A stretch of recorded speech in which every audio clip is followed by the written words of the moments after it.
అందరికీ నమస్తే ఫ్రెండ్స్. అందరికీ తొలి ఏకాదశి శుభాకాంక్షలు. శ్రీరంగాన్ని పోలి ఉండేటటువంటి శ్రీదేవి భూదేవి సమేత శ్రీ రంగనాథ స్వామి వారి మందిరం మనకు అత్యంత చేరువలో కలదు. ఈ ఆలయం అద్భుతమైనటువంటి శిల్ప సంపదతో చాలా అద్భుతంగా ఉంది.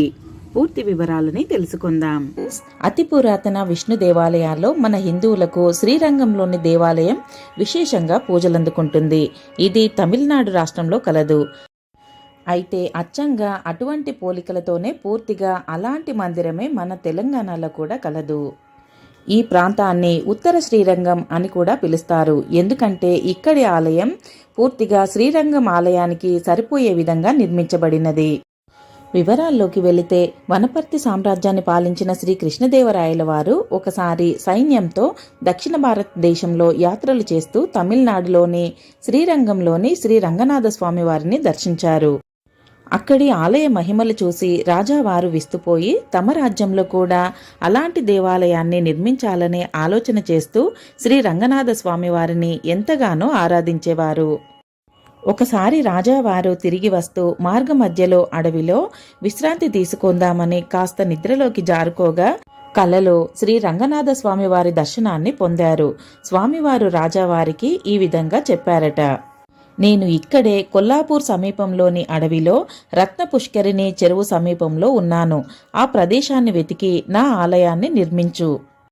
ఈ విధంగా కలలో విన్న రాజావారు ఆ కలపై ప్రభావితుడై శ్రీకృష్ణదేవరాయలు తక్షణమే తన సేనా పరివారంతో వెతికించగా అచ్చంగా శ్రీరంగంలోని విగ్రహాన్ని పోలి ఉండే శ్రీదేవి భూదేవి సమేత శ్రీ రంగనాథుడి విగ్రహం కనిపించినది.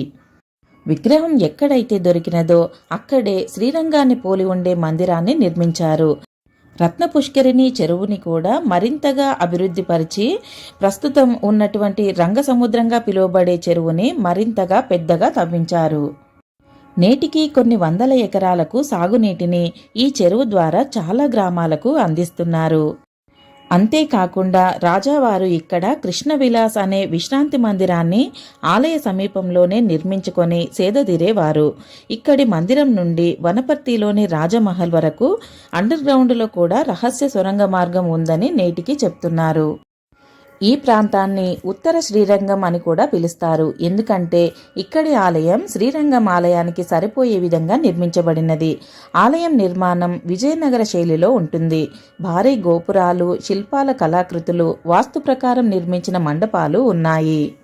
ప్రతి సంవత్సరం బ్రహ్మోత్సవాలు, కోట ఉత్సవాలు, రథోత్సవం మరియు శ్రావణమాస ఉత్సవాలు, ముక్కోటి ఏకాదశి పర్వదినాలు ఘనంగా నిర్వహించబడతాయి. ఈ ఆలయం వనపర్తి జిల్లా పెబ్బేరు మండలంలో శ్రీ రంగాపూర్ గ్రామంలో ఉంది.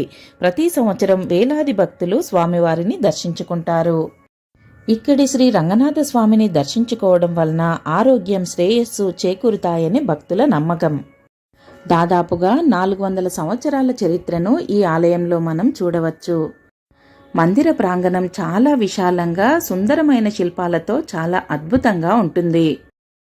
నేటికి ఇక్కడికి రాజవంశస్థులు, ఇప్పుడున్నటువంటి వనపర్తి సంస్థానాధీశుల యొక్క రాజవంశస్థులు ఈ మందిరానికి దసరా ఉత్సవాలప్పుడు తప్పనిసరిగా వస్తారు. ఆలయం వెనుక భాగంలో ఈ రహస్య సొరంగ మార్గం గుండానే ఇక్కడి నుండి వనపర్తి యొక్క రాజమహల్ దాకా కూడా రహస్య సొరంగ మార్గం ఉంటుందని చెప్తున్నారు. ప్రస్తుతం ఈ మార్గం వాడుకలో అయితే లేదు.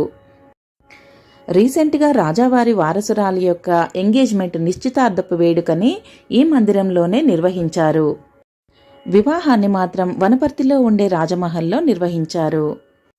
మహిమాన్వితమైనటువంటి శ్రీ రంగనాథ స్వామి ఈ మందిరం హైదరాబాదుకి 150 కిలోమీటర్ల దూరంలో కలదు. హైదరాబాద్ నుండి కర్నూలు వెళ్లే నేషనల్ హైవేలో పెబ్బేర్ దగ్గర నుండి లెఫ్ట్కి 8 కిలోమీటర్లు ప్రయాణిస్తే ఇక్కడికి చేరుకోవచ్చు. మనకు అత్యంత చేరువలో ఉన్నటువంటి ఈ ఉత్తర శ్రీరంగానికి మనందరం వెళ్ళి స్వామివారిని తప్పకుండా దర్శించుకుందాం. ఇక్కడికి చేరుకోవడానికి నేరుగా రవాణా సౌకర్యాలేవి ప్రత్యేకించి ఉండవు.